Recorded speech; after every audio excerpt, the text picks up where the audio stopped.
Salut à toutes et à tous, j'espère que vous tenez la forme. Vous étiez très nombreux à être au rendez-vous ce 23 décembre 2025 pour ne rien manquer de notre émission spéciale. Elle dévoilait les propos inédits, soigneusement gardés jusqu'ici, de l'homme d'affaires Ayoub Sou Ayou Sweet, venu livrer sa version des faits. Il a pris la parole pour répondre aux accusations judiciaires explosives et aux lourdes peines qu'il a écopées en Algérie notamment, devant les juridictions de C. Mohamed et Bondré, une sortie médiatique rare dans un climat électrique. Selon Ayoub, l'acharnement judiciaire et médiatique dont il est la cible ne doit rien au hasard. Il affirme que tout ce cirque serait le fruit d'un complot soigneusement monté par l'un des fils du président Tebboune, avec la bénédiction du clan familial au complet. Leur rancune. Elle remonterait à quelques années lorsque lui, Ayoub, aurait eu l'audace de dire non. Non au pot de vin.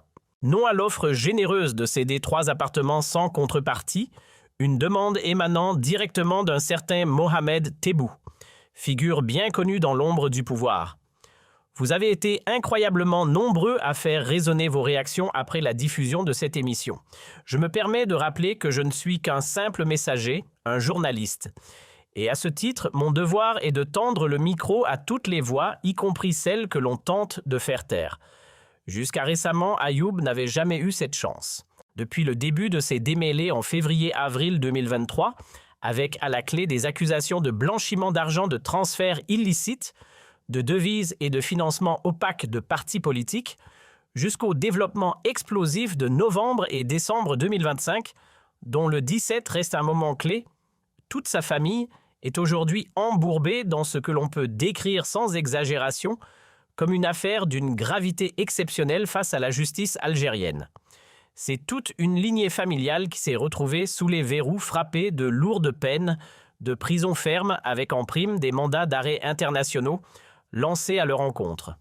Si l'on en croit les tribunaux algériens et les chaînes nationales, on serait face à un cartel version deluxe, une sorte de famille Escobar made in Alger. Une organisation tentaculaire qualifiée de mafia transnationale et jugée ultra dangereuse.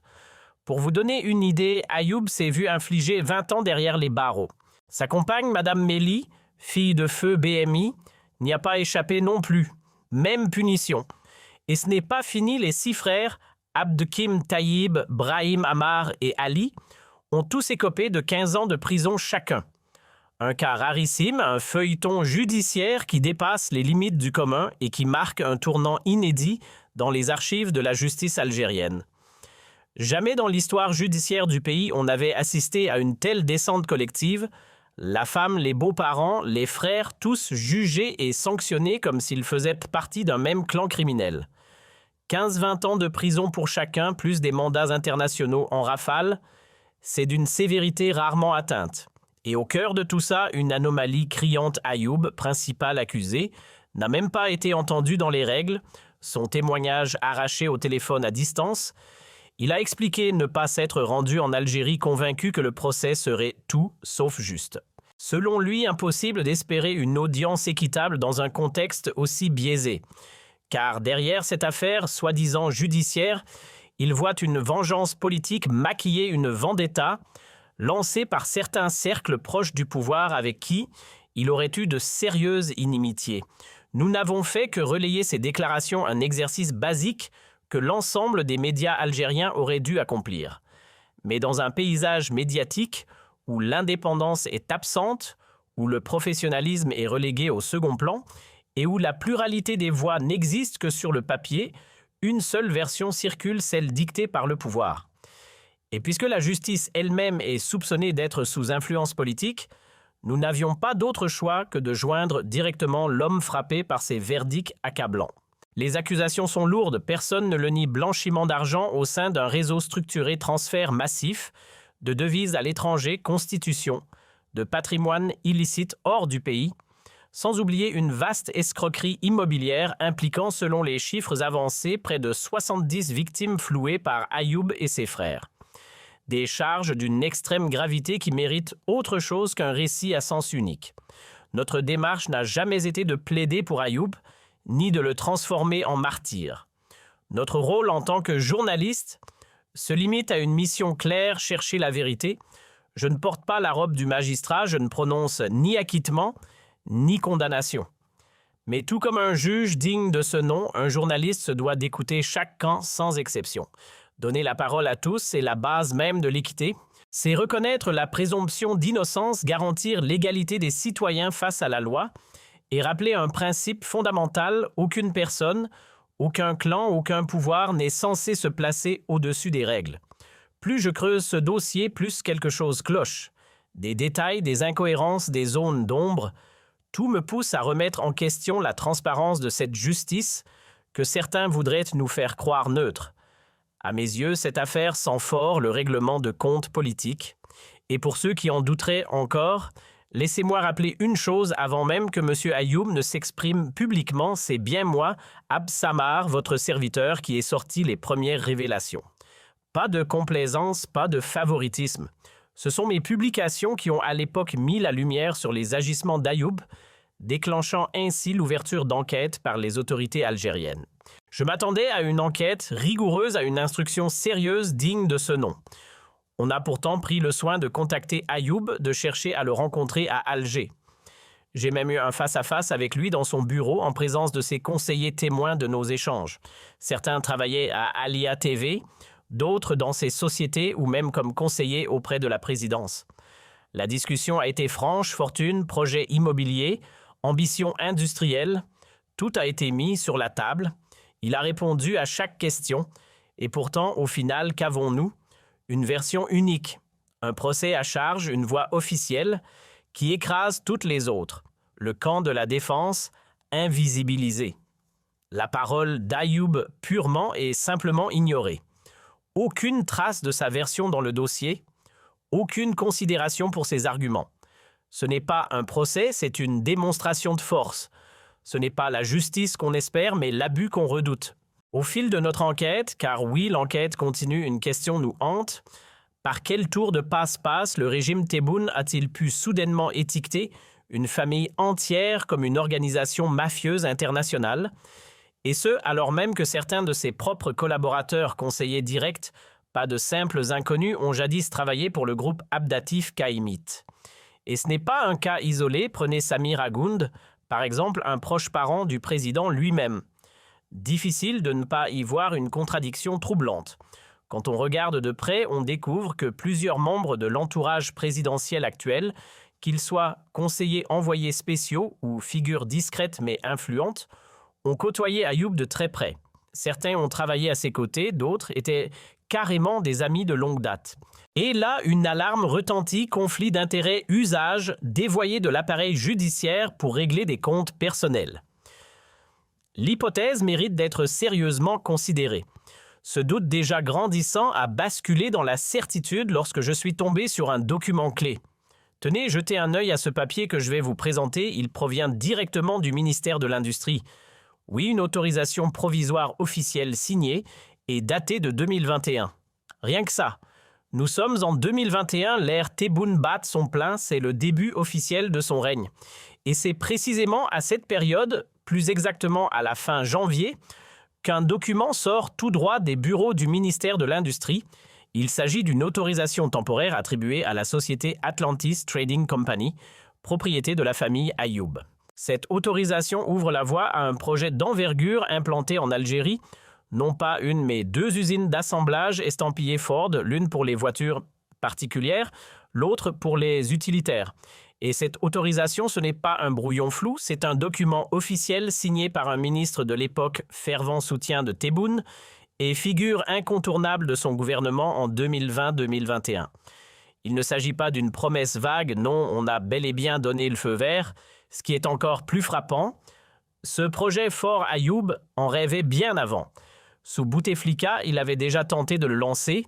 Yahya, alors favorable, avait proposé de valider le projet. Mais Bouteflika avait tranché dans l'autre sens, blocage total. Résultat, le projet a été enterré sous l'Ancien Régime. À l'époque, tout ce qu'il avait pu obtenir, c'était un vague feu orange, une préautorisation, qui n'a jamais vraiment permis de passer à l'étape sérieuse.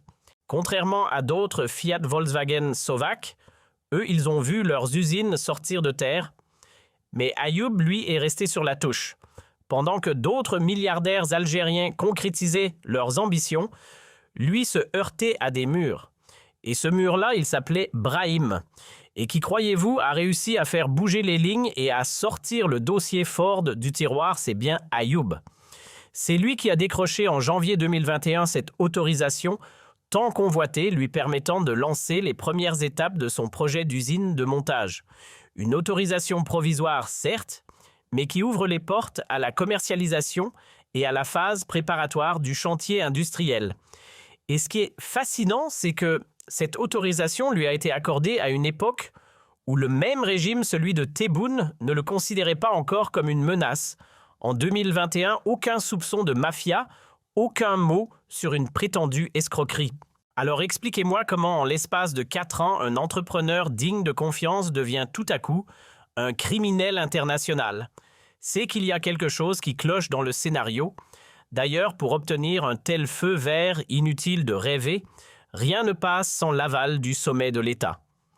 Sans un « OK » venu tout droit de la présidence, jamais, je dis bien jamais, une autorisation aussi stratégique n'aurait été signée. Ce n'est pas un tampon de routine, c'est un feu vert politique. Et dans le contexte algérien, une autorisation temporaire, c'est plus qu'un simple document, c'est un Graal, un sésame ultra codé.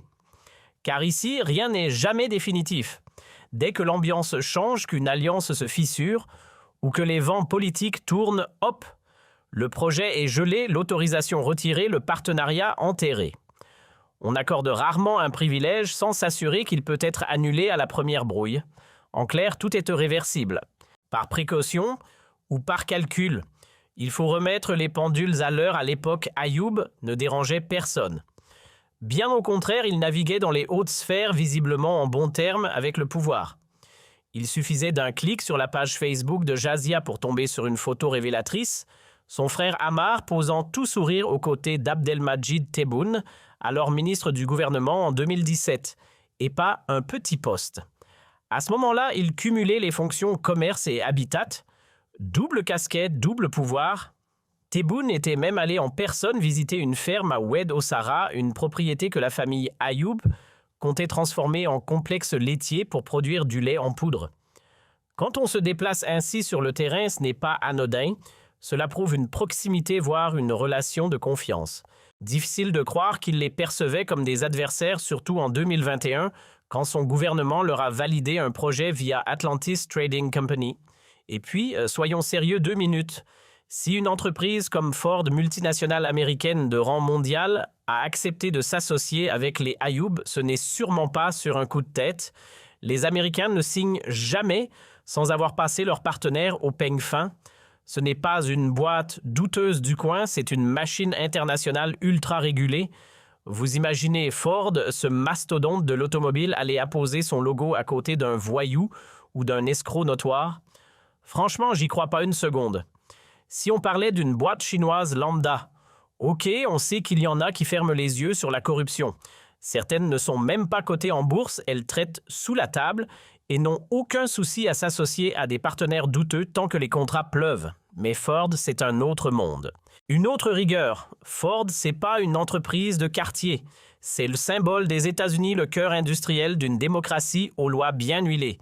Là-bas, les règles sont strictes, lutte contre le blanchiment, traçabilité financière, engagement anticorruption.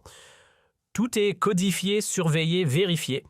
Autant dire que Ford ne s'associe pas au hasard avec le premier venu, encore moins avec des profils douteux. Alors si en 2021 le régime Tebboune donne son feu vert au projet Ford porté par la famille Ayoub, c'est que cette dernière ne figurait pas sur la liste noire du pouvoir. À ce moment-là, il n'était ni suspect ni infréquentable. Mais entre 2021 et 2023, quelque chose a changé, quelque chose a craqué.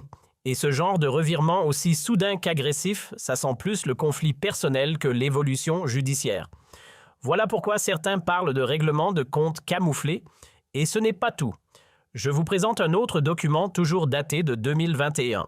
Cette fois, il s'agit d'un agrément provisoire émanant du ministère de la Communication. Le papier reconnaît officiellement la chaîne Jazia comme média étranger légalement autorisé à émettre. Oui, cette autorisation remonte à avril 2021. Encore une fois, en plein cœur de l'ère Tebboune. Avril 2021 pour être précis. Le document porte la signature d'un haut responsable de l'époque Aman, alors secrétaire général du ministère de la Communication. Ce n'est pas un brouillon, c'est du solide. Ce papier confirme noir sur blanc que le groupe Ayoub possédait à ce moment-là 2 autorisations officielles, l'une pour développer l'usine Ford, l'autre pour exploiter la chaîne Jazia. 2 feux verts validés par l'État lui-même. Ils disposaient également d'un agrément temporaire leur permettant de piloter la chaîne Jazia, que cela plaise ou non, l'un des piliers de l'audiovisuel algérien. Lancée en 2012, cette chaîne s'était imposée comme la référence médiatique numéro 1, surtout vers la fin du dernier mandat de Bouteflika. Un succès qui ne doit rien au hasard. Ce succès, elle le devait à un cocktail bien pensé des séries captivantes du divertissement populaire et parfois des émissions politiques audacieuses qui osaient un ton libre et critique. Parmi elles, Jazz Weekend, une émission que j'ai eu le plaisir de co-animer avec Mustapha Kissassé et Mourad Boutier. L'aventure a continué sous d'autres noms comme Jawan ou encore Journal Gosto. Ce genre de programme ne faisait pas que divertir. Ils ont laissé une empreinte durable dans l'esprit des Algériens. Des productions comme Rahawa relevaient de l'excellence audiovisuelle et ont su enrichir avec finesse le patrimoine culturel et symbolique de tout un pays. Et pourtant, malgré cette reconnaissance, malgré le fait qu'elle était encore autorisée à émettre en 2022, la chaîne a fini par être fermée. Comme si on savait déjà qu'elle n'irait pas au bout de son histoire. La sentence était écrite d'avance. Pourquoi cette fermeture soudaine ? Tout simplement parce que le régime a changé de regard. Le couperet est tombé le 23 août 2021 sur ordre direct du ministère de la Communication. Oui, le même ministère qui, quelques mois plus tôt, en avril exactement, avait pourtant validé sans sourciller l'agrément d'Al Jaziawan. Ironique, n'est-ce pas? Celui qui ouvre la porte finit par la claquer. Mais alors, que s'est-il passé entre-temps? Peut-on vraiment passer du statut de citoyen modèle à celui de paria dangereux en 6 mois seulement?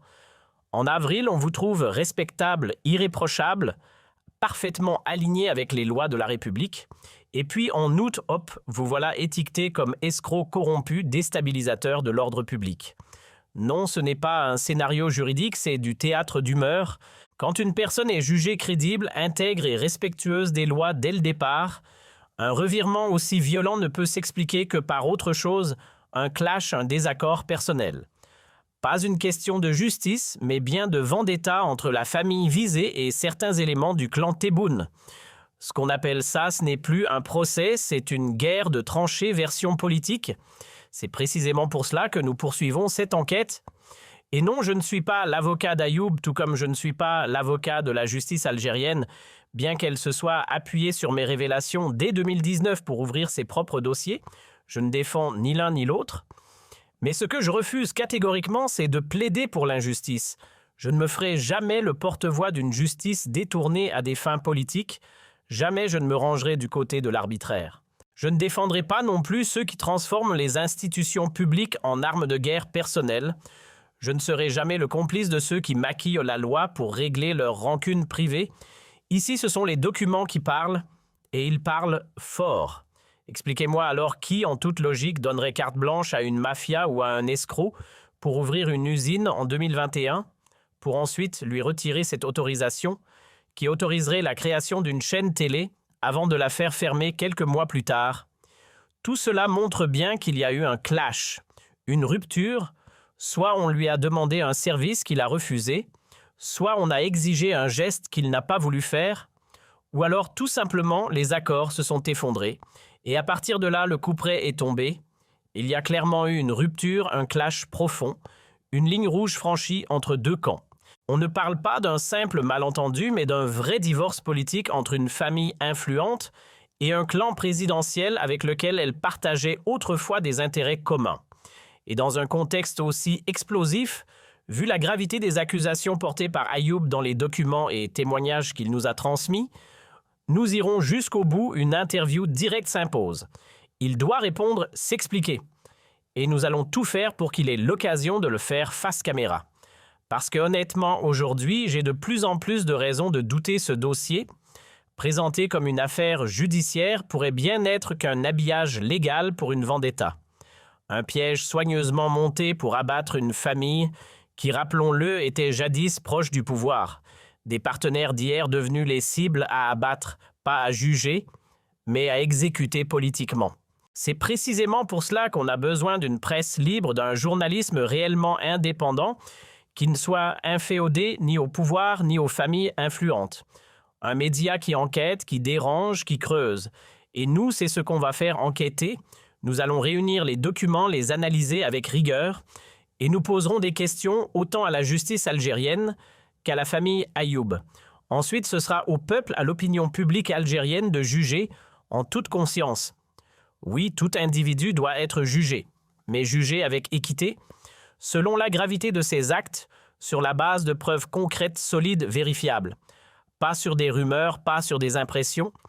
Et surtout, on ne peut pas prendre une famille entière, l'anéantir, l'humilier publiquement et la transformer en cartel mafieux du jour au lendemain comme si c'était une série Netflix. D'autant plus que, souvenons-nous, il n'y a pas si longtemps, à peine 3 ou 4 ans, cette même famille était respectée. Présentée comme un exemple de réussite entrepreneuriale avec tous les papiers en règle, les autorisations validées et des projets économiques salués. Ce qui est en jeu ici, c'est bien plus qu'une affaire de justice. C'est un sérieux problème de transparence, un malaise profond, lié à la manipulation des institutions publiques, justice comprise à des fins de vengeance personnelle. Et ça, franchement, c'est inacceptable.